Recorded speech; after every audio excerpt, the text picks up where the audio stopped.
اعوذ باللہ من الشیطان الرجیم۔ پناہ مانگتا ہوں میں اللہ کی شیطان مردود سے۔ بسم اللہ الرحمن الرحیم۔ شروع اللہ کے نام سے جو بڑا مہربان نہایت رحم والا ہے۔ دا باٹم لائن کے ناظرین کرام السلام علیکم۔ محترم ناظرین، اولیاء اللہ کی شان کے سلسلے میں آج ہم آپ کے سامنے قصہ نمبر 24 پیش کرنے جا رہے ہیں۔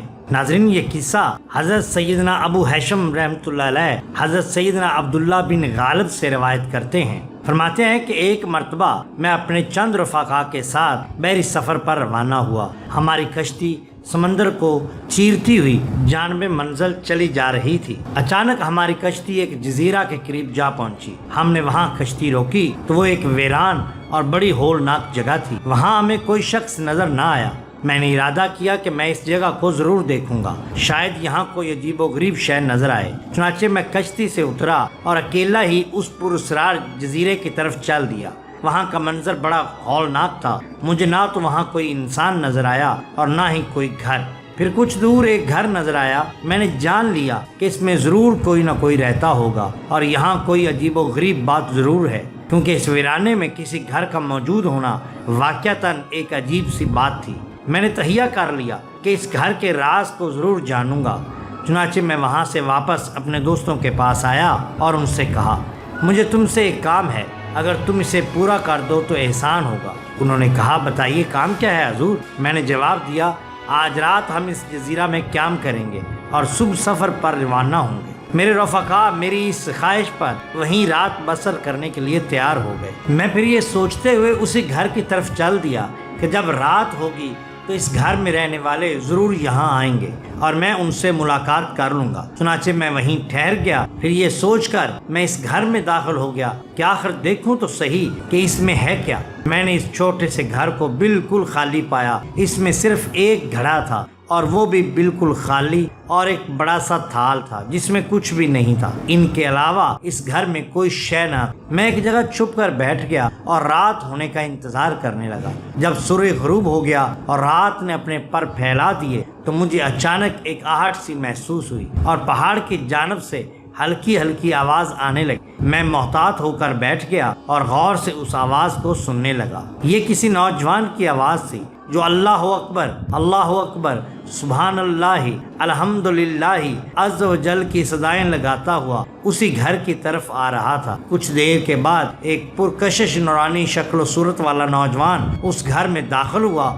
اس نے آتے ہی نماز پڑھنا شروع کر دی اور کافی دیر نماز میں مشغول رہا۔ نماز سے فراغت کے بعد وہ اس برتن کی طرف بڑھا جو بالکل خالی تھا۔ نوجوان نے اس برتن سے کھانا شروع کر دیا۔ حالانکہ میں دیکھ چکا تھا کہ وہ برتن بالکل خالی تھا، لیکن وہ نوجوان اسی برتن میں سے نہ جانے کیا کھا رہا تھا۔ کچھ دیر کے بعد وہ اٹھا اور گھڑے کی طرف آیا۔ ایسا لگا گویا کہ اس میں سے پانی پی رہا ہو، حالانکہ میں نے دیکھا تھا کہ اس گھڑے میں پانی کا ایک قطرہ بھی نہیں تھا۔ میں بڑا حیران ہوا اور چھپ کر بیٹھا رہا۔ اس نوجوان نے کھانے پینے کے بعد اللہ عز و جل کا شکریہ ادا کیا اور دوبارہ نماز میں مشغول ہو گیا۔ فجر تک نماز پڑھتا رہا۔ فجر کے وقت مجھ سے رہا نہ گیا، پس میں اس کے سامنے ظاہر ہو گیا۔ اس کی ابتدا میں نماز فجر ادا کی۔ نماز کے بعد وہ نوجوان مجھ سے مخاطب ہو کر کہنے لگا، اے اللہ عز و جل کے بندے، تو کون ہے اور میری اجازت کے بغیر میرے گھر میں کیسے داخل ہو گیا؟ اے مرد صالح، اللہ تعالیٰ آپ پر رحم فرمائے۔ میں کسی بری نیت سے یہاں نہیں آیا، بلکہ میں تو بھلائی کے لیے یہاں آیا ہوں۔ مجھے چند باتوں سے بڑی حیرانی ہوئی۔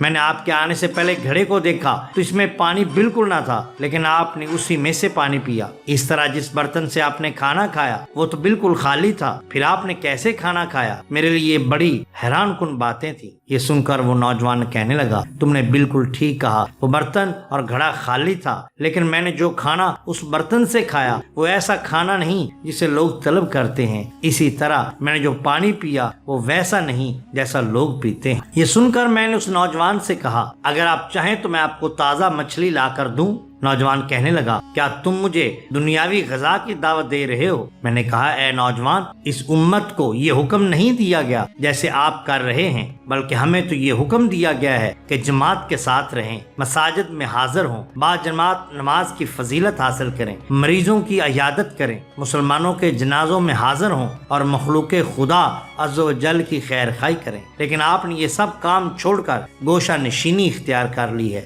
اور ان سعادتوں سے محروم ہو گئے۔ یہ سن کر وہ نوجوان کہنے لگا آپ نے جو باتیں ذکر کی الحمدللہ عز و جل مجھے وہ تمام سعادتیں حاصل ہیں۔ یہاں قریب ہی ایک بستی ہے جہاں جا کر میں عوام الناس کی خیر خواہی بھی کرتا ہوں اور آپ کے ذکر کردہ باقی امور بھی سر انجام دیتا ہوں۔ اتنا کہنے کے بعد اس نوجوان نے ایک پرچے پر کچھ لکھا اور پھر زمین پر لیٹ گیا۔ میں اٹھا اور میں نے اس پرچے کو دیکھا جس پر لکھا تھا کہ تو نے میرا راز جان لیا، میرا اس دنیا میں رہنے کا کوئی مقصد نہیں۔ میں جب واپس گیا قریب جا کر دیکھا تو وہ مرد حق واقعی خالق حقیقی عز و جل سے جا ملے تھے۔ جب ان کی قبر کھودی گئی تو اس سے مشک کی خوشبو آ رہی تھی۔ اللہ تعالیٰ ان پر رحمت کرے اور ان کے صدقے ہماری مغفرت کرے، آمین ثم آمین۔ محترم ناظرین، اگر آپ کو ہماری یہ ویڈیو پسند آئی ہو تو لائک کیجئے، سبسکرائب کیجئے ہمارے چینل دا باٹم لائن کو، تاکہ ہم آپ کے لیے اور بھی بہترین ویڈیوز لا سکیں۔ اپنے دوستوں کا، گردنواہ کے لوگوں کا